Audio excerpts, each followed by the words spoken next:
నమస్తే అండి అనిల్ గారు. నమస్కారం. మొన్న ఏపీని మెంతా తుఫాన్ అతలాకుతలం చేసేసింది. Absolutely yes, yes, yeah. రైతన్నలు చాలా ఇబ్బంది పడిన సందర్భం మనం చూస్తున్నాం. బట్ ముఖ్యమంత్రిగా చంద్రబాబు నాయుడు గారు దాన్ని చాలా బాగా హ్యాండిల్ చేశారు అని Absolutely yes. మన ఏపీ అంతా కూడా వినిపిస్తుంది. మీరేమంటారు? Definitely yes, absolutely yes. Like Chandrababu Naidu garu Telugu ప్రజలకు వరం, ఖచ్చితంగా వరం. ఆయన కొడుకు like Lokesh. I'm not saying this as వాళ్ళకేదో ఇది చేయాలని కాదు, కానీ టీడీపీ పార్టీకి సంబంధించిన వాళ్ళు 12 o'clock in the night వాళ్ళకి ఏం పనులు, నిద్రలు మానుకొని అంటే ప్రజల కోసం తపన ఉండాల నాయకుడికి. They have done very well, exceptionally well. No death toll. Congratulation to the government. Seriously వాళ్ళు the way they handle the entire situation.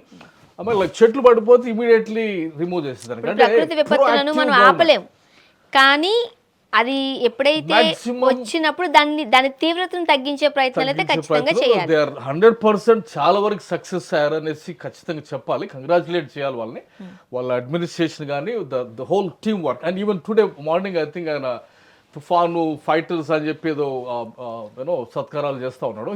He's an wonderful CEO అని చెప్పాలి ఆయన్ని. సిఇఓ అని చెప్పాలి. ఎందుకంటే గ్రేట్ లీడర్ చంద్రబాబు నాయుడు గారు. ఇప్పుడు వాళ్ళు వచ్చి రాకముందే 8 billion investment is coming. So fantastically they handle the cyclone. But రాష్ట్రానికి ఇంకా చాలా దూరం వెళ్ళాల్సింది ఉంది. రాష్ట్రం ఒక అదో పాతాళానికి వెళ్ళిపోయిన దాన్ని బయటకి తెచ్చారు, సంహౌ గాడి మీద పెట్టారు. బట్ ఇంకా చాలా ఉంది. నేను వింటుంది ఏమంటే ఇంకా అప్పులు ఇవన్నీ రియాలిటీ ఫిగర్స్ ఉన్నాయి. జగన్ తీసుకున్నప్పుడు 2 lakhs crores అప్పు ఉంటే ఇప్పుడు 5 lakhs crores ఆయన వదిలిపెట్టి వెళ్ళిపోయారు. బెంగళూరుకి వెళ్ళి కూర్చున్నాడు పొద్దున్నే. సో అవన్నీ భుజానికి వేసుకొని నాయకుడిగా ఆయన టేకప్ చేసి is doing very very exceptionally great job. But future of ఆంధ్రప్రదేశ్కి వెళ్తే నేను అనుకున్నది ఏమంటే, భవిష్యత్తు గురించి ఆలోచించినప్పుడు 8 billion వచ్చేసింది అని చెప్పేసి వీళ్ళు క్రెడిట్ ఎవరిది అనే దగ్గరనే చిన్నపిల్లలు క్రికెట్ ఆడినట్టు ఆడుకుంటున్నారు. మాదంటే మాదే అని చెప్పేసి అది పక్కన పెట్టి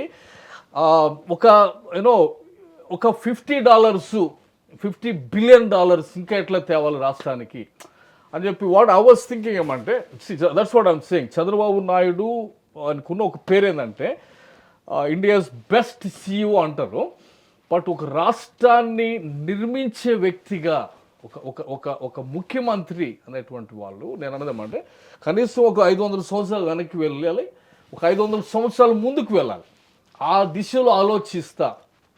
బయట నుంచి మనకు డబ్బులు రాకపోతే ఇన్వెస్ట్మెంట్స్ లేవు కాబట్టి, డబ్బులు లేకపోతే జనాలకు పని లేదు కాబట్టి, చంద్రబాబు నాయుడు గారు జగన్ లాంటి లీడర్ కాదు కాబట్టి, ఇది ఫ్రీబీస్ ఇచ్చుకున్న జనాలను నాశనం చేసేవాడు కాదు కాబట్టి, ఆయన ఒక సపరేట్ కమిటీని వేసి ఒక 1000 మందిని గ్లోబల్గా wherever there is money right now, Korea కానీ తర్వాత ఆస్ట్రేలియా కానీ this is lot of money out side.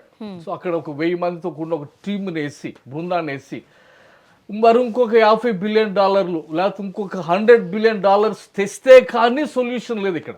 ఇప్పుడు అంటే ఒక 70+ ఉన్నాయి చంద్రబాబు నాయుడు గారికి. ఈ ఏజ్లో కూడా చాలా యంగ్గా ఎనర్జెటిక్గా తుఫాన్ టైంలో మనం చూసాం, అలా నడుచుకుంటూ వెళ్ళిపోయారు ఆయన, మాట్లాడుతూ ఉన్నారు వాళ్ళతో. ఓకే, తుఫాను తీవ్రత ఏ విధంగా ఉంది అని చెప్పి దాన్ని పరీక్షించారు లేట్ నైట్ టైమింగ్స్లో కూడా. అంటే ఖచ్చితంగా ఒక ముఖ్యమంత్రికి ఉండాల్సిన లక్షణాలు, ఒక ముఖ్యమంత్రి ప్రజలను ఏ విధంగా తమ పిల్లల్లా కాపాడాలో అలా చంద్రబాబు నాయుడు గారు పనిచేస్తున్నారు అనే కితాబ్ అయితే ఏపీ ప్రజలు ఇస్తారు. Already awarded and that segment. కానీ కాదు, ఇప్పుడు ఉన్నది ఏంటంటే, ఇప్పుడు డెఫిసిట్లో ఉంది, అప్పులో ఉంది, నిరుద్యోగ సమస్య ఉంది. ఆంధ్రప్రదేశ్ హిట్ రియలీ చాలా బ్యాడ్ సిచ్యువేషన్ ఉంది కాబట్టి అన్ఎంప్లాయ్మెంట్ రేట్స్ ఉన్నాయి 7%, ఇప్పుడు 9% అన్ఎంప్లాయ్మెంట్ రేట్లు ఉన్నాయి. అన్నిటి సొల్యూషన్ ఏమంటే more money should come in, అంటే ఇన్వెస్ట్మెంట్స్ రావాలి. ఇంతకుముందు మీరు అన్నట్టు జగన్మోహన్ రెడ్డి గారు ఎలా అయితే ఫ్రీ పీసెస్ అంటూ సంక్షేమ పథకాలు ఇచ్చేశారో అది చంద్రబాబు నాయుడు గారు చేయట్లేదు. మంచిదే, కానీ అంతవరకు తీసుకున్న ప్రజలకి ఖచ్చితంగా సంక్షేమ పథకాలు ఇవ్వాల్సిన బాధ్యత అన్ని రాష్ట్రాలపైన ఉంది. ఇవ్వాలి కూడా. కానీ అది ఎంత స్కేల్లో ఇస్తున్నారు అనేది ఇంపార్టెంట్. ఎక్కువ ఇచ్చి జగన్మోహన్ రెడ్డి గారు ఈ రోజు 11 సీట్లకే పరిమితం అయ్యారు. ఇచ్చిన వాగ్దానాలను తొంగలో తొక్కి ఫాల్స్ ప్రామిసెస్ చేశారంటూ ఈ రోజు చంద్రబాబు నాయుడు గారి పైన తీవ్రమైన ఆరోపణలు వస్తున్నాయి. దాన్ని కూడా కాదనలేని వాస్తవమే. దానికి ఆన్సర్ ఏంటంటే because they say there is no money. అక్కడ there is a problem, there is deficit. అక్కడ డబ్బులు లేవు, అప్పు వదిలిపెట్టి వెళ్ళిపోయాడు. అందుకే కదా మిమ్మల్ని ఎందుకున్నారు ప్రజలు. ఇంతకు ముందు తెలియదా చంద్రబాబు నాయుడు గారికి? వీళ్ళంతా ఏమంటే బ్లేమ్ షిఫ్టింగ్ చేస్తా ఉన్నారు. చూసినారా ఇక్కడ రేవంత్ రెడ్డి కూడా అది చేస్తారు. చూసారా లాస్ట్ గవర్నమెంట్ అప్పు ఇచ్చింది మేము, అందుకే కదా మిమ్మల్ని ఎందుకున్నారు. లీడర్స్ అంటే ఏంటంటే, లీడర్స్ అంటే ఏంటి? ప్రాబ్లమ్ సాల్వర్స్ ఉండాలి. లీడర్షిప్ అంటేనే నువ్వు సాల్వ్ చేయగలిగితేనే ఆ సీట్లో కూర్చోవాలి, లేకపోతే రిజైన్ చేసి బయటికి వెళ్ళిపోవాలి. సో అక్కడ అప్పు ఉందనే నిన్ను కూర్చోబెట్టారు ప్రజలు. సో దాన్ని తీర్చేటువంటి విధానంలోకి నువ్వు రావాలి. That's what I was suggesting. 1000 మంది టీం పెట్టేసేసి కంట్రీస్కి పంపించేసి move in 1000 companies to Andhra Pradesh, start creating employment. ఎందుకంటే ఒక అదానీ సెంటర్ వచ్చేసిందని చెప్పి దాని గురించి ఒక సంవత్సరం సెలబ్రేట్ చేసి అది ఎలక్షన్ దాకా తీసుకెళ్లే కంటే I think with clear cut goals, Chandrababu Naidu is very good visionary, definitely. 5 years Singapore చేసేస్తా అని చెప్పి మాట్లాడేసి ఆ అగ్రెసివ్ మోడ్లో వెళ్తేనే ప్రస్తుతం వెనకబడ్డ రాష్ట్రము ముందుకి అభివృద్ధిలోనికి వచ్చింది ఖచ్చితంగా అనేటువంటిది I'm sure the leaders are thinking about it. But ఆ రూట్లోకి వెళ్ళాలి. ఎందుకంటే గుంట్లో పడి ఉంది రాష్ట్రం. రాగానే రోడ్లు బాగు చేశారు, కంగ్రాచులేషన్. తుఫాన్ హ్యాండిల్ చేశారు, ఫెంటాస్టిక్. ఒక టీం దాంట్లో వెళ్తున్నారు వీళ్ళు, లోకేష్ కానీ వీళ్ళంతా కలిసి, ఫెంటాస్టిక్. కానీ I think the problem still they. Deficit అట్లానే ఉంది కాబట్టి మనీ ఈజ్ ద సొల్యూషన్. కాబట్టి ఆ మనీ తెచ్చేటువంటి కోణంలో ఎక్కడెక్కడ ఉందో బయట మనీ అంటే సంపద సృష్టించే పనిలో చంద్రబాబు నాయుడు గారు ఉన్నారని అంటున్నారు. ఇండస్ట్రీస్ తెస్తున్నారు అంటున్నారు. గూగుల్ ఆల్రెడీ వచ్చింది అని అంటున్నారు. మీరేమంటారు? పరిశ్రమలు companies are coming. The most like the moral is up already. State మొత్తం ఆల్రెడీ పాజిటివ్ వైబ్రేషన్లోకి వచ్చేసింది. ఇంకా కొంచెం వేగవంతంగా, ఇంకా కొంచెం విస్తరించే విధానంలో ఎక్కడెక్కడ డబ్బులు ఉన్నాయి ఆ కాంటినెంట్స్ పంపించేసి ఎక్కువ మందిని ఇన్వాల్వ్ చేసి, ఒక ఛాలెంజ్ ఏంటంటే చంద్రబాబు నాయుడు గారు అంటే ఒక గొప్ప నాయకుడుగా ఉండాలి అనే దాంట్లో లొకేషన్ కాకుండా వేరే వ్యక్తిని ప్రధానమంత్రిగా నువ్వు చేయగలుగుతావా? That's big challenge.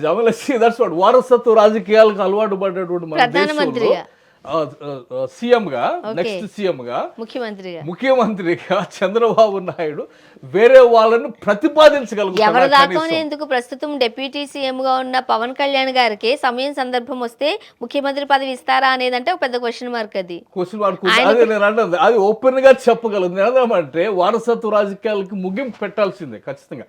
ఎందుకంటే వారసత్వం వచ్చినప్పుడు క్వాలిటీ ఉండదు.